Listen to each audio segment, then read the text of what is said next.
Qari mill-ktieb tad-Deuteronomju. Mosè kellem lill-poplu u qal: Il-mulej Alla tiegħek iqajjimlek profeta bħal minn ġensek, minn fost ħutek, lilu għandkom tisimgħu. Dan kollu skont ma tlabt inti stess lill-mulej Alla tiegħek fil-ħoreb f'jum il-laqa meta għedt: Jalla ma nismax aktar leħen il-mulej Alla tiegħi u ma narax aktar dan in-nar iħeġġeġ ħalli ma mmutx. U l-mulej qalli: Sewwa għamlu li tkellmu, jiena nqajmilhom profeta bħalek minn fost ħuthom, inqiegħed kliemi fuq fommu u jħabbrilhom kull ma nordnalu. Min ma jagħtix widen għal kliemi li huwa jħabbar f'ismi, jiena nitolbu kont talli jkun naqas. U jekk xi profeta jfettillu jgħid f'ismi ħwejjeġ li ma nkunx qabbattu jgħid, jew inkella jħabbar f'isem Alla oħra, dan il-profeta ikun ħaqqu l-mewt. Mhux li kontu illum tisimgħu leħen il-mulej la twebsux qalbkom? Ejjew ħanfaħru blena l-mulej, ħanajtu bil-ferħ lil blada tas-salvazzjoni tagħna. Nirsqu qudiemu bana tarat il-ħajr, nannulu bajjat ta' ferħ. Mhux li kontu llum tisimgħu leħen il-mulej la twebsux qalbkom. Ejjew inqumuh u nixteħtu qudiemu, arkubtejna quddiem il-mulej li ħalaqna, għaliex hu Alla tagħna u aħna l-poplu tal-mera tiegħu u n-naġġ tiegħu. Mhux li kontu llum tisimgħu leħen il-mulej la twebsux qalbkom. Mhux li kontu llum tisimgħu leħnu la twebsux qalbkom bħal f'merba, bħal dakinhar f'Massa fid-deżert meta ġarbuni u ttantawni mis-sirijietkom għalkemm raw dak li jien għamilt. Mhux li kontu llum tisimgħu leħen il-mulej la twebsux qalbkom. Qari mill-ewwel ittra ta' San Pawla Apostlu lill-Korintin. Uti, Iva, jiena rriedkom bl-ħsibijiet.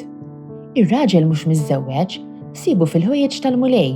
Jiġifieri kif joġob lill-mulej min hu miżżewweġ, sibu fil-ħwejjeġ tad-dinja. Jiġifieri kif joġob lil martu, hu mifrud fih innifsu. Hekk ukoll il-mara mhix miżżewġa u x-xebba sibhom fil-ħwejjeġ tal-mulej. Jiġifieri biex ikunu qaddisa f'ġisimhom u fruħhom. Iżda l-mara miżżewġa siba fil-ħwejjeġ tad-dinja. Jiġifieri kif toġob lil żewġa. Dan qiegħed ngħidulkom għall-ġid tagħkom, mhux biex inxekkilkom iżda l-ġid tagħkom u biex tgħixu marbutin mal-mulej bla tixrid ta' moħħ. Allelujja, Allelujja. Il-poplu li kien qiegħed fid-dlam ra dawl kbir. Dawk li kienu fl-ard u ddell il-mewt idda dawla għalihom. Allelujja, Allelujja. Qari mill-Evanġelju skont San Mark.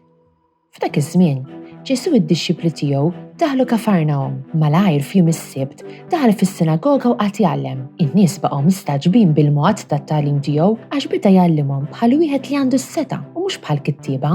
Mela jkun hemm fis-sinagoga tagħhom raġel bi spirtu ħażin u qabad jgħajjat u jgħid: Aħna x'għandna x'naqsmu, Ġesu ta' Nażaret. Ġejt biex teqridna? Jien naf min int, il-Qaddis ta' Alla. Imma Ġesu ikkomandah: Iskot, oħroġ minnu. Imbagħad l-ispirtu ħażin lir-raġel beda jħabbtu ħafna, għajja tajta kbira u ħareġ minnu. U l-koll staġbu u bdew jistaqsu lil xulxin u jgħidu: Dan x'inhu? X'tagħlim ġdid mogħti bis-seta? Sal l-ispirtu ħżiena jikkmanda huma joqogħdu għalih. U l-fama tiegħu malajr xterdet mal-inħawi kollha tal-Galilija. Dan ir-rabaħat ta' matul is-sena. Fl-ewwel qari nisimgħu silta li importanti għall-poplu Ludi.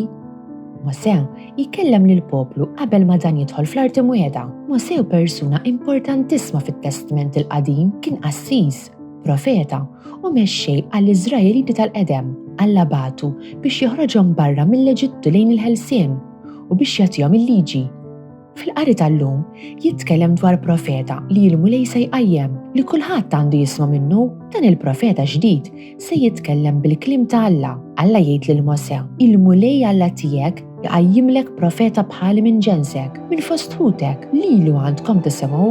ma se jgħidilhom biex jisimgħu minn dik il-persuna. Imma min seta' jkun iżjed importanti minn Mosè biex jisimgħu minnu? Din il-mistoqsija jweġibha l-qari tal-Vanġelu tal-lum. Ġesu jitkellem fis-sinagoga u kull min kien qed jisma' baqa' sorpriż bil-mod li kien qed jgħallem. In-nies baqgħu mistaġbin bil-mod tat-tagħlim tiegħu għax beda jgħallimhom bħal wieħed li għandu s-seta u mhux bħal kittieba. Waqt li kittieba u għalliema oħra kienu jitkellmu bil-awtorità ta' Mosè, Ġesu tkellem bl-awtorità tiegħu stess. Il-kelma ta' Alla tkellmet permezz tal-profeti, immissa il-kelma innifisha titkellem. Aħna nafu li Ġesu u divin, Ġesu u ikbar minn Mosè għax l-kelma ta' Alla li tlaħmet. Imbagħad raġel bi spirtu mniġġes daħal fis-sinagoga. L-ispirtu mniġġes jgħid: aħna x'għandna x'naqsmu, Ġesu ta' Nażaret, ġejt biex teqridna?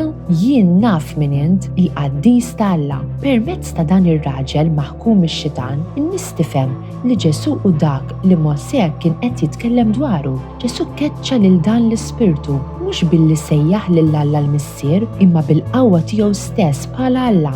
In-nies baqgħu mistaġba u fehmu li danu tagħlim ġdid moti bis-seta. Lura għal Mosè ejjew niftakru li Mosè qal lill-Iżraeliti lilu għandkom tisimgħu. Qabel Ġesu kienu importanti l-profeti biex lill-poplu jgħidulu x'inhi r-rieda ta' Alla. Issa Ġesu Alla li ben ikellimna hu stess u anki 2000 sena wara aħna nisimgħu kliemu fil-quddiesa. Bis-sem tagħna fil-quddiesa aħna nkunu miġbura l-koll fil-preżenza tiegħu u din iċ-ċelebrazzjoni hi biss tidwieqa ta' dak li nistgħu nittamaw għalih fid-dinja li ġejja. This Maltese translation was produced in collaboration with the Church in Gozo. Don't forget to like, subscribe, and support this channel on Patreon using the link in the description. Thanks for watching!